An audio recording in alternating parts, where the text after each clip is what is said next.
चलिए बच्चों, अब हम लोग देखेंगे कंपाउंड जनरेटर। ठीक है, कंपाउंड जनरेटर क्या होता है कि जो शंट जनरेटर होता है और जो सीरीज जनरेटर होता है उसका मिक्सचर होता है। ठीक है, कंपाउंड जनरेटर दो प्रकार के होते हैं, शॉर्ट शंट कंपाउंड जनरेटर, दूसरा होता है लॉन्ग शंट कंपाउंड जनरेटर। ठीक, अब देखिए ये है शॉर्ट शंट कंपाउंड जनरेटर। ये सर्किट डायग्राम किसका है? शॉर्ट शंट कंपाउंड जनरेटर है। ठीक, शॉर्ट शंट मतलब ये तो आपका शंट हो गया।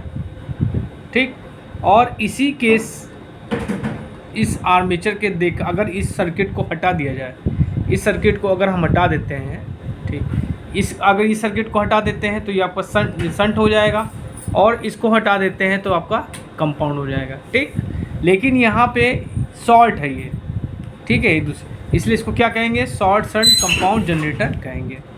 ठीक, इसका रेजिस्टेंस RSH हो गया, इसके जो टर्मिनल्स है उसको Z1 Z2 से हम लोग रिप्रेजेंट करते हैं। ठीक, ठीक है,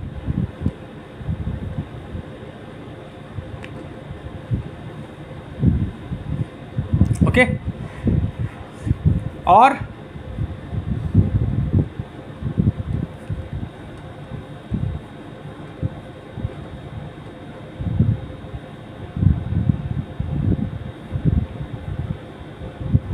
ठीक, और सीरीज़ के टर्मिनल्स को हम लोग A1 और सॉरी आर्मेचर के टर्मिनल को हम A1 और A2 से रिप्रेजेंट करेंगे, और ये सीरीज़ के फील्ड वाइंडिंग को Y1 और Y2 से, Y1 और Y2 से।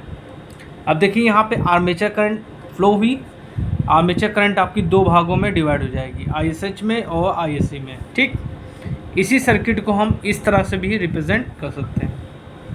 ठीक है, आप लोगों को कंफ्यूज करने के लिए इस तरह से भी सर्किट ये बना सकते हैं। ठीक है, ये आपका क्या है? शंट वाइंडिंग है, शंट फील्ड है, और इसको समांतर किसके कनेक्ट कर दिया गया? आर्मेचर के, और इसी के सीरीज़ में देखिए एक ये फील्ड वाइंडिंग कनेक्ट कर दी गई। ठीक, अब देखिए हमने इसमें क्या बताया? आर्मेचर करंट आपका फॉर्मूला क्या होगा? ISH plus IC equal to ISH plus IL होगा, क्योंकि जो आपकी इसमें करंट फ्लो हो रही होगी ISC, वही इस लोड में करंट फ्लो होगी, तो इसमें ISC जो है IL सेम होगी।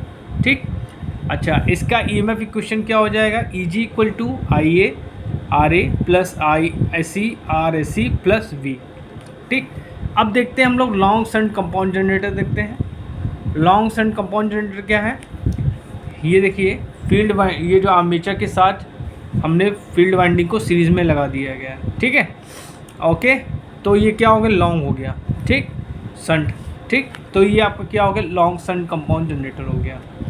ठीक है, अब इसी फिगर को हम इस तरह भी रिप्रेजेंट कर सकते हैं। ठीक है, ये आपकी फील्ड वाइंडिंग होगी, आर्मेचर हो गया, और इसके सीरीज में एक फील्ड वाइंडिंग लगा दी गई। ठीक, अब देखिए यही आर्मेचर करंट, ये आर्मेचर करंट क्या होगी? इसी फील्ड वाइंडिंग में फ्लो होगी। ठीक है, तो IA जो होगी वही ISC होगी। ठीक है, ठीक है, ठीक, तो क्या हो जाएगा? IA equal to ISC equal to ISH plus IL होगा। ठीक, और इसका EMF इक्वेशन क्या होगा? ये होगा EG equal to IA RA plus ISC RSC plus V होगी।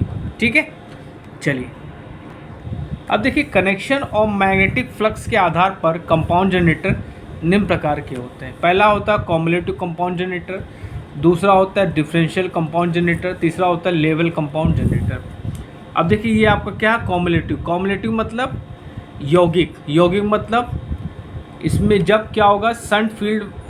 जब shunt field flux series field flux का सहयोग करे तो उस जनरेटर क्या बोलेंगे हम लोग? जनरेटर कॉम्युलेटिव होता है। इसमें भार के बढ़ने से वोल्टेज क्या होगा? बढ़ता है। ठीक, ओके, ये आपका क्या है? ये आपका सर्किट डायग्राम। इसको ध्यान से देख लीजिए, क्योंकि ये आपके एग्ज़ाम में पूछ सकता है और पूछता भी है। ठीक है, ठीक है, और ये कॉम्युलेटिव शॉर्ट शंट का हो गया। ठीक, और ये cumulative short shunt compound generator का हो गया, cumulative long shunt compound generator का सर्किट डायग्राम हो गया। इसको ध्यान से दिमाग में बैठा लीजिए। ठीक, अब आते हैं डिफरेंशियल। डिफरेंशियल में क्या होगा कि जो शंट फील्ड फ्लक्स होगा, ठीक है, वो क्या होगा, जो सीरीज फील्ड फ्लक्स होगा उसका असहयोग करता है, मतलब उसकी हेल्प नहीं करता, मतलब दोनों का डायरेक्शन क्या होगा, चेंज होगा। तो उस जनरेटर को हम लोग क्या कहते हैं, डिफरेंशियल कंपाउंड जनरेटर होता है। तो इसका प्रयोग हम लोग किसमें करते हैं, आर्क वेल्डिंग में करते हैं। ये क्वेश्चन पूछा जाता है, ठीक है, कि डिफरेंशियल कंपाउंड जनरेटर का प्रयोग हम लोग कहाँ करते हैं, तो इसका प्रयोग हम लोग आर्क वेल्डिंग में करते हैं। ठीक, ये इसका सर्किट डायग्राम हो गया। डिफरेंशियल क्या है, differential short shunt compound generator का ये सर्किट डायग्राम हो गया, और ये आपका differential long shunt compound generator का सर्किट डायग्राम हो गया। ठीक है, अब देखिए हम लोग क्या बात करेंगे, develop electric power in shunt generator. Shunt generator में कौन कौन सी पावर जनरेट होती है, इसके बारे में डिस्कस करते हैं। ठीक है, Eg equal to V plus IA होता है। ठीक है, अगर हम दोनों तरफ IA से मल्टीप्लाई कर देंगे, Eg equal to V plus IA होता है। अगर हम यहाँ पे IA से मल्टीप्लाई कर देंगे दोनों इक्वेशन में, Eg IA equal to V IA plus IA square RA। अब देखो ये क्या है, Eg IA क्या होगा, जो आर्मेचर में पावर जनरेट होगी, ठीक है, वो क्या होगी, Eg IA होगी। ये आप याद कर लीजिए, इसमें से भी क्वेश्चन पूछ सकता है। ठीक है, IA स्क्वायर RA, आर्मेचर में जो पावर लॉसेस होंगे उसको हम लोग बोलते हैं IA स्क्वायर RA। ठीक, VA IA क्या होगा, आर्मेचर आउटपुट पावर होगी। ठीक है, आर्मेचर आउटपुट पावर होगी।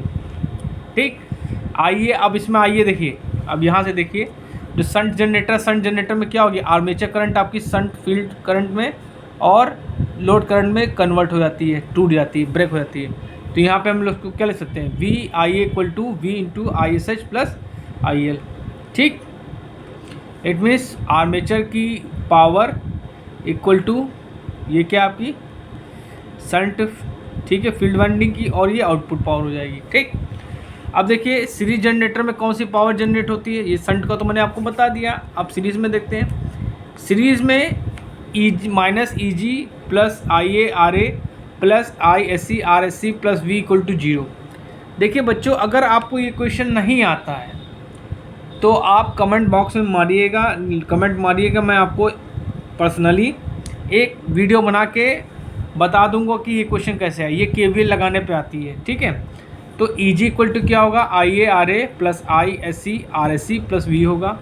अब देखिए यहीं पे आर्मेचर करंट आपकी इस फील्ड वाइंडिंग में फ्लो हो रही और इसी लोड में हो रही, तो यहाँ पे armature current equal to ISC equal to IL होगा।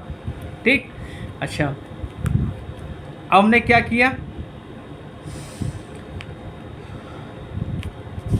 तो अगर हम इसमें IL से गुणा कर दें सब में, ठीक, IL से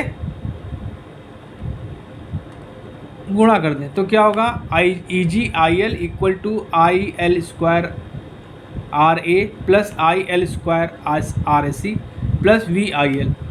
अब ये क्या होगा, इसको हम लोड करंट को IA भी लिख सकते हैं, तो ये क्या हो जाएगा, PA, मतलब आर्मेचर में जो जनरेट पावर होगी वो क्या होगी, PA होगी, PAL।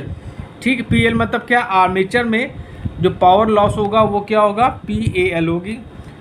PSEL मतलब क्या है, सीरीज फील्ड वाइंडिंग में जो पावर लॉस होगा वो होगा, और P0 मतलब क्या है कि आउटपुट पावर। ठीक है, ये सब आपको इक्वेशन याद करनी है, क्योंकि आपके एग्ज़ाम का कोई भरोसा नहीं कहाँ से क्वेश्चन पूछ लेगा। ठीक है, अब चलिए आर्मेचर रिएक्शन देखते हैं, बहुत इंपॉर्टेंट टॉपिक है। देखिए आर्मेचर प्रतिक्रिया को बोलते हैं हम लोग आर्मेचर रिएक्शन। आर्मेचर प्रतिक्रिया मुख्य ध्रुवों से उत्पन्न चुंबकीय फ्लक्स व आर्मेचर चालकों में उत्पन्न फ्लक्स के परस्पर विरोध का परिणाम है। मतलब आर्मेचर रिएक्शन क्या है कि जो आपका मेन फील्ड वाइंडिंग है, ठीक है, मेन फील्ड वाइंडिंग पे जब अपना आर्मेचर का जो फील्ड वाइंडिंग होता है अपना इफेक्ट डालता है, तो मेन फील्ड वाइंडिंग का जो डायरेक्शन होता है वो क्या होता है, पथ जो होता है चेंज हो जाता है, उसी को हम लोग क्या बोलते हैं, आर्मेचर रिएक्शन। ठीक, जब आर्मेचर चालकों में से कम भार धारा गुजर रही होती है तो आर्मेचर के चालकों द्वारा उत्पन्न ईएमएफ मुख्य फील्ड के साथ इस प्रकार प्रतिक्रिया करता है कि मुख्य मतलब क्या है कि मुख्य फील्ड जो है अपनी स्थिति को बदल देता है, जिसे क्या बोलते हैं, प्रतिचुंबकीय प्रभाव कहते हैं। ठीक, अब देखो ध्यान दो, ये आपका क्या है, ये मेन मैग्नेटिक फील्ड है। ठीक है, ये आपका क्या मेन मैग्नेटिक फील्ड है, ये नॉर्थ हो गया, ये साउथ हो गया। तो आपका फ्लक्स क्या हो रहा है, नॉर्थ से साउथ को जा रहा है, मैग्नेटिक लाइंस का, और नॉर्थ से साउथ को जा रहा है। अब ये आपका क्या है, ये क्या होता है, इसी ब्रश पे आपका MNA होता है और GNA होता है। ठीक है, इसी ब्रश पे, ये ब्रश है आपका, ये आप देख रहे हैं, ये ब्रश है, इसी पे GNA होता है और MNA होता है। ठीक है, GNA बोलते हैं जियोमेट्रिक न्यूट्रल एक्सेस और MNA को बोलते हैं मैग्नेटिक न्यूट्रल एक्सेस। ठीक, और ये आपका क्या है, आर्मेचर का मैग्नेटिक फील्ड है। जो आर्मेचर अपना मैग्नेटिक फील्ड बनाएगा ये है। ठीक, अब क्या करेगा कि ये जो मैग्नेटिक फील्ड है आर्मेचर का, ये इस मैग्नेटिक फील्ड पे आप अपना इफेक्ट डालेगा। ठीक है, जिससे इसका जो डायरेक्शन होगा मोशन का वो क्या होगा, चेंज हो जाएगा। चलिए दिखाते हैं आपको। अब देखिए इसने इस पर इफेक्ट डाल दिया। ठीक है, तो ये क्या है आपका, इसका डायरेक्शन क्या होगा, चेंज हो गया। देखिए पहले सीधे से आ रहा था, लेकिन अब इसका डायरेक्शन क्या होगा, चेंज हो गया। अब इस कंडीशन पे क्या होगा, GNA तो आपका क्या होगा, इसी पर रहेगा, किस पे, ब्रश पे रहेगा, लेकिन जो आपका MNA होगा वो थीटा एंगल क्या हो जाएगा, चेंज हो जाएगा, उसका डायरेक्शन क्या होगा, चेंज हो जाएगा। ठीक है, आर्मेचर रिएक्शन कितने प्रकार की होती है, एक होती है डीमैग्नेटाइजिंग आर्मेचर रिएक्शन, दूसरी होती क्रॉस मैग्नेटाइजिंग आर्मेचर रिएक्शन।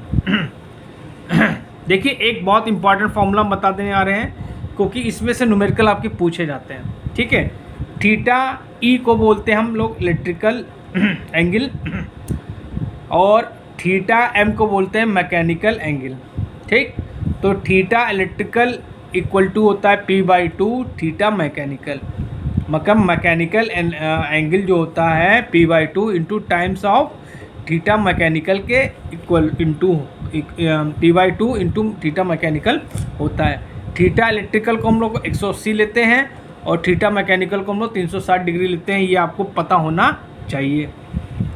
चलिए एक लोग क्वेश्चन, डीमैग्नेटाइजिंग एम्पियर टर्न निकालना हो तो इसका फॉर्मूला क्या होता है, ZI थीटा बाई 360। ठीक है, और क्रॉस मैग्नेटाइजिंग एम्पियर टर्न निकालना हो तो ZI ब्रैकेट में 1/2P माने थीटा बाई 360 होता है। ठीक है, अब देखिए आर्मेचर रिएक्शन को दूर करने के उपाय क्या है। पहला क्या है, एक्स्ट्रा एम्पियर टर्न व्यवस्था करके। ठीक है, दूसरा क्या है, मैग्नेटिक पोल शू का लंबाई बढ़ाकर। मैग्नेटिक पोल शू जो क्या होता है, जो आपका फ्लक्स होता है उसको एयर गैप में समान रूप से वितरित करता है, उसकी अगर लंबाई हम बढ़ा देंगे तो आर्मेचर रिएक्शन क्या हो जाएगा, कम हो जाएगा, इंटरपोल्स का प्रयोग करके। ठीक है, एक क्वेश्चन पूछा जाता है कि इंटरपोल्स का कनेक्शन कैसे होता है, तो आर्मेचर के साथ सीरीज में यूज़ करते हैं। ठीक है, ये क्वेश्चन पूछा जाता है, इसलिए समझ लीजिए। ठीक है, कंपनसेटिंग बाइंडिंग का प्रयोग करके। ठीक है।